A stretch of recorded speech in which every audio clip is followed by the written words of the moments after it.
Welcome to the Play Create podcast. I'm Kirsten Gunnerud. And I'm Jill Johnson. This is a place to explore play and creativity.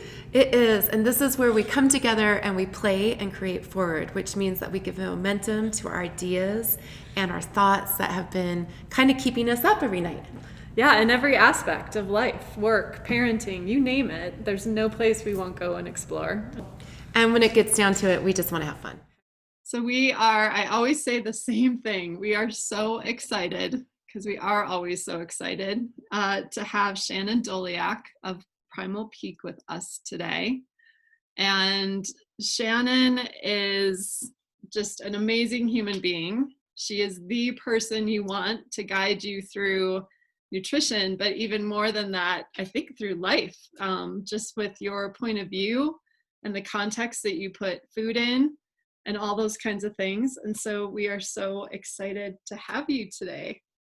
Well, thank you. I'm super excited to be here, and I can't wait to jump in and play about all things food, at least to start. Yeah. Well, I love that you use the word play, because I think one of the things out of so many, but one of the things that Jill and I get so excited about is you are an advocate of playing with your food. Where did that come from, and why do you support that way of approaching food and nutrition? Well, I actually think it comes from a few different places, and even way back from when I was an athlete, kind of pulling in my interest in nutrition and how it relates to performance and how the body feels. That grew into an interest in pursuing nutrition as a career and trying to help people navigate food and how they can feel their best through how they eat. So I'll talk about that a little bit more, but also I think I realized through the years that when I am at my very best, it's usually when I am fully enjoying the process of whatever it is I'm doing. And to me, like when you're fully enjoying the process, it really requires an element of presence, and also I think there's a lot less worry involved. And to me, like the essence of play is about enjoying that process and not worrying so much about the destination. Yeah. If that makes sense.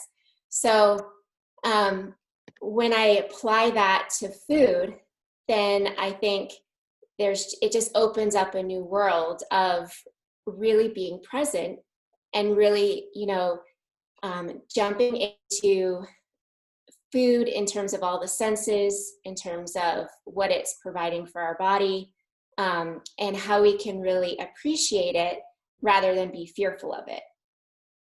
So that's another way. And play is one of my pillars. I have 7 pillars in Primal Peak's repertoire that I use when I coach people and guide people. And I just see that play is often missing in our grown-up lives, and why not apply it to food as well? And when you're saying play, what do you mean, Shannon? Like when you're talking about playing, is it like throwing the food, or is it how we approach when we come to food?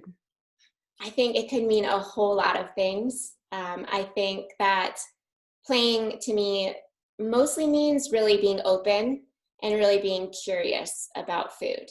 I think that there's so much to explore when it comes to food that we often have forgotten kind of how to do. I think when we're younger and we're in our childhood, we naturally explore things and we're curious about things. And then as we get older, that curiosity falls away, and we just become disconnected. So really, to me, it's about increasing awareness and becoming more connected again and becoming curious. And that can look like, it doesn't have to be throwing your food, but there are moments where maybe that would be exciting and fun as well. But it could be anything from, remember when we were little and you used to do sensory activities. So with food, that could be blindfolding yourself or your kids or whoever that you're with, and trying to guess what a certain food might be without being able to look at it, right? So you're trying to use your other senses to determine what a food is, or you are thinking of a new way to cook a food. So we get stuck in ruts often, myself included, and we forget that the opportunities in the kitchen are pretty endless for how we can put a meal together. How we can, maybe we're used to always steaming vegetables, but we're going to try to roast vegetables, or we're going to try to add them to a soup instead of eating them raw in a salad. And then I think one of the best ways to start thinking about playing with food is to try and either remember what things were like when you were a child, remember how you explored things, or if you have children, use them to guide you and watch them and their behaviors. I was wondering how much play, like when that color really came in, was it before the kids or was it after the kiddos? It was after the kids, honestly. Yeah. It was after the kids. And it was, working with a lot of clients and seeing that life was being taken so seriously and there really wasn't a lot of space for creativity. And so making sure that I was encouraging people to do that again. And, it was brought to my awareness probably through watching my kids. I was, for all I have done my whole life with playing and creating, I shared this with you. I don't know if you know this, Jill.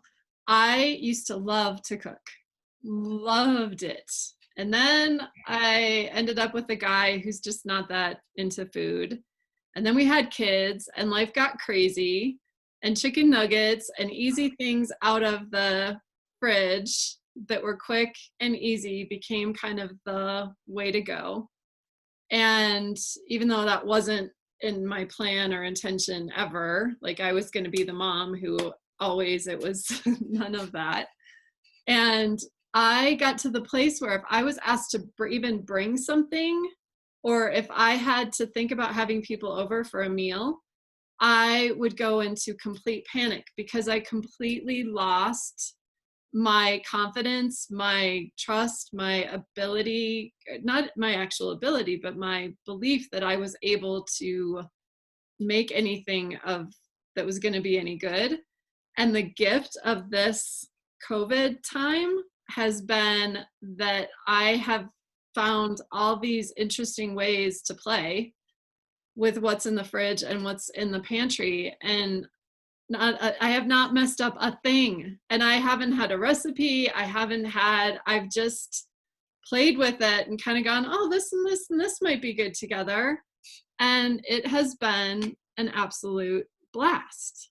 It like life-changing, but just in my case, I was kind of forced to play.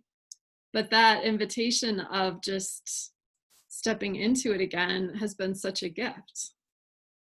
Yeah, I think in our house as well, even though cooking with the kids has always been important to me, just having this extra time has been amazing. And it's allowed us to take away a lot of the time pressures that we used to feel. And so now I can relax and just invite the kids in, and the time doesn't matter.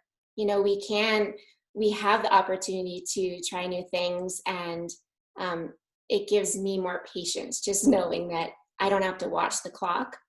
Yeah. And I think a lot of families across the world are feeling more opportunity to do that. And they are forced to be in their kitchens more, which is a really good thing, in my opinion. I think, generally a lot of us have become reliant on convenience foods, and we've lost the art of cooking. And, like you're saying, Kirsten, I grew up where I was always watching my mom cook, and she would use recipes occasionally, but it was often family recipes. And otherwise, she was just cooking and just, free cooking in the kitchen. And so seeing that, it gave me a sense of confidence that, if she can do this, I can do this. And I can just be creative and explore the kitchen. And I would love to pass that on to more of our younger generations today, because I do fear that it is becoming lost. That sense of exploration is lost in the kitchen. Yeah. We talked too about growing some food. Yep. And one of the other little gifts that we got just on a whim, one of those arrow gardens, which is a hydroponic thing. And that has brought so much joy and playfulness to our family, because every morning, and now our lettuce is huge and some of the things, but we've got tomato plants that are just barely coming up. And every morning, everyone, the first thing they do is goes to look and see what's happening with the plants. And then a lot of times we'll hear someone yell like, it got so much bigger, like just overnight or whatever. And that too has been such a playful, fun, totally unexpected. I just got it knowing we might not get to the grocery store often enough, and it'd be nice to have some lettuce around. And it has unexpectedly brought so much joy and playfulness to the family. So that's been an interesting experience too. Yeah, for sure. And I think that play and a way of growing your own food reconnects you to food. And for kids to experience that is huge. You know, many kids think that food is grown in the grocery store, just comes in the grocery store, rather than, you know, how it's a combination of the nutrients in the soil and the sunlight and the right weather and what the earth naturally provides for us and how important that is. And so to have an experience, a hands-on experience for both ourselves and our kids is a huge opportunity. Yeah. Shelley, how do you play with your? You know, I was thinking, well, it's interesting because not only am I a friend, but I'm a client of Shannon. So I have the really fortunate opportunity of working with her over the past, I think, 2 or 3 years now. What I noticed for me that allowed me to play with food more was that it was no longer about measuring or perfecting or trying to fit in. It was really about creating the container where I could come home and play. So pre-COVID and even now, I mean, I'm probably busier now than I've ever been and more stressed than I've ever been. So, you know, the biggest thing for me was the meal planning creates the intention of being able to come home and play or create together. Whereas if we're just running from one thing to the next, that intention isn't there. It just turns into a grabbing fest. Like, oh, I can make this, or this will work, or I'm just too tired. And so I think also you sometimes need a playground to play in. And that's kind of how I see what you've created with your pillars and with how you created it. It's like all of a sudden there's this playground and it's kind of state of the art. And now I can pick from it and I don't have to just be like bouncing my ball or skipping the rocks across the ponds. I'm like, oh, now I have swing sets and all kinds of fun things. So for me, it was being able to access it without overthinking it. And I think nutrition, and really in our culture, and because of conveniences, we've lost that art of creating not only together, but also trusting what's out there. And we question, so like if we're, you know, as women, we're all women and we've all been ingesting the same cultural narratives, especially because we're all American women, of what's right, what's wrong, how we should look. You know, we're digesting it whether we know it or not. Mm-hmm. And this is that way of coming back to like food as a whole, not as a thing that we have to avoid, ignore. It's kind of like an awakening to what's right in front of you versus trying to get it. So for me, I feel like what you've created is like the safe parameters for people to play. I love that. That's great to hear. And, you know, similar to what you're saying, I can watch that in my children at home because I've tried to teach them just a little bit about the basic building blocks of food and looking at food as a whole. So trying to, I think, you know, I grew up in the low fat, like Snackwell's cookies phase of life where food was really broken up into parts. And at least I didn't look at it so much as the whole piece. It wasn't about eating a whole apple. It was about like, there's a form of carbohydrate, right? It wasn't about eating like a piece of chicken had nothing to do with the animal or the chicken. It was like, there's my protein. And it's like, well, how does that really relate in life? And so I've tried to teach my children a little bit about just the basic building blocks of putting together a healthy meal, and then also provide them with the skills to take those foods and be able to create something with them. And sometimes I will help prepare, dicing up, peppers or onions and making sure that produce is clean. And then now that they have a little bit of confidence in their skills, they have that playground. And it's really fun to watch them walk into the kitchen and open up the fridge or the fridge in the pantry and feel comfortable putting together a meal and literally playing with the food and creating and exploring. And they're not worried about what other people are saying they should or shouldn't be doing. They're not worried about guidelines. They're not worried about counting calories or measuring or weighing anything. And it's really a relief, to see that. And I think the challenge is then going to be to encourage that as they get older. But that's really cool to hear, Jill. And I hope that is my intention, is to try and take food and add an element of simplicity and an element of art and play to what we eat, so that we're having fun doing it, and that we're also looking at food as really nourishing our body rather than being afraid of it. And I love what you're both saying. And Jill, I love this idea of being more conscious about what we're feeding ourselves, no matter what it is. But especially with food. And, one of my experiences, and Shannon, we haven't had the opportunity to work in that way together yet, but one of my experiences is the more I tune in to putting things that are truly feeding my body, the better I feel, the more joyful I feel, the more the other things that I used to be told the only way you could adjust was to measure and count and just kind of fall away. And it just, you get into this natural flow, I think, that your body and your life and all that starts to just, it's almost like a ripple effect.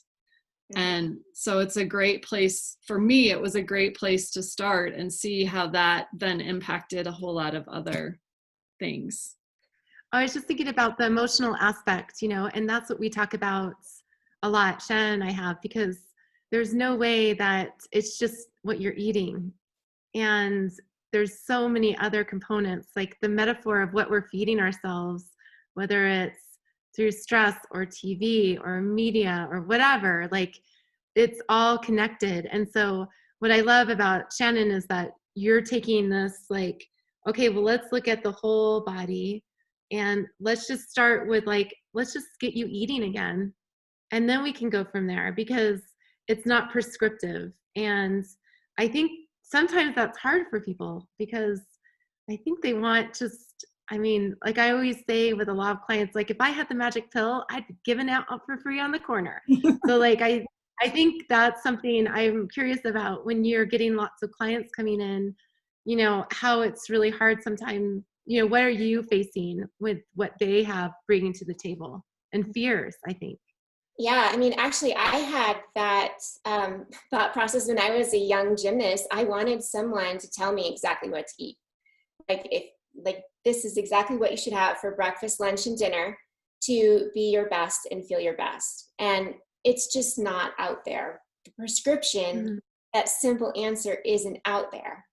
And what I do notice time and time again with the people that I work with is that once they're able to let go of their expectations, or it may not even be their expectations, it might be the expectations from the media or the expectations from people around them or current trends. But once they're able to let go of those and really tune into themselves, and we look at just real food, a variety of real food, whatever that may be, and really thinking about how you're going to fuel your cells and really fuel your body so that it can perform at its best, they start to do awesome. So that letting go is really, really important. That's what I've found. And it, like you're saying, Jill, it's a letting go of emotion. It's a letting go of anything that could be kind of binding you or holding you in that place. Another thing that we're always coming together on for Kirsten and I know just from being in your journals and everything, is the importance of gratitude. And so I can't remember if that's in there, but like I feel like Kirsten and I are always coming back to, okay, well, it's important to play and be creative, but gratitude, and so is that something that you're constantly refining and noticing as well? Yeah, absolutely. It's actually part of my 7 pillars. I kind of group that into the mind, which is the first pillar. But it helps myself every day to jot down the things that I'm grateful for. And I find with my clients, those that can really appreciate their body and thank it for what it allows them to do, and really acknowledge that they have the capacity to feed themselves, they have the capacity to nourish themselves, and be grateful for that. That's been a huge step for people, or a definite tool that's been successful. And I think gratitude on any level and in any area of life is one of the best things that we all can be doing. And it can be such a simple step, whether it's when you wake up first thing in the morning and you're laying in bed and you're just reminding yourself of a few things that you're grateful for. It helps you start the day. Or whether it is actually writing it down in a journal. I have in my own, I have a peak potential journal, and every day there's what I call a blossom of gratitude. And it's a little flower where you can write in a few things that you're grateful for. And just that habit really helps set the stage for the day. I love that it's a blossom. Yeah. That's so cool. I think even, I think we've lost touch with, I grew up Catholic, and we used to, say grace or whatever before dinner, although not always, because my whole family wasn't. But being thankful for your food before you eat it, like having gratitude for the food that you're about to eat, is another way to bring that in. And I hadn't even thought about that till I was listening to you guys talk about this. Like just being grateful that there is food in front of you to eat. Yeah, sure. We actually in our family when we sit down to our family meal, we have a moment of gratitude, and each of us states something that we're grateful for. And it's awesome to hear the kids and what they tune into as well, because it's often the simple things. Yeah. Yeah. I love that. So if you had to pick one tool for people to try this week to play with their food, or whatever you think would be a great tool right now, what would you invite people to try? I think it would be to improvise with either a favorite recipe that you're used to cooking, or a dish that you love, and try and either add something new. Maybe you're swapping out an ingredient or two, or you're just changing up the experience and how you're cooking it, and how you're aware of the process that you're going through to put that dish on the table. Very fun. We can do that. Could also even, could you whatever, something you said sparked even doing something with, like if you're having tacos, doing, I don't know, making a decoration or something, like just making that a fun thing, or how you can get other people involved in creating it together. Like what can the kids do, or what can you get your husband to do, or your roommates, or whoever it might be that you share a house with or are enjoying your meal with. Yeah, absolutely. I have a project I've been working on right now that will be encouraging families and kids to get into the kitchen together more. And through that, I give suggestions as to how everybody can contribute. So from your youngest to your oldest, how can you all be a part of bringing that meal together and celebrating that food? So that is another way that you could play this week. What's the project called? It's called Kids in the Kitchen, and it's really about bringing families into the kitchen.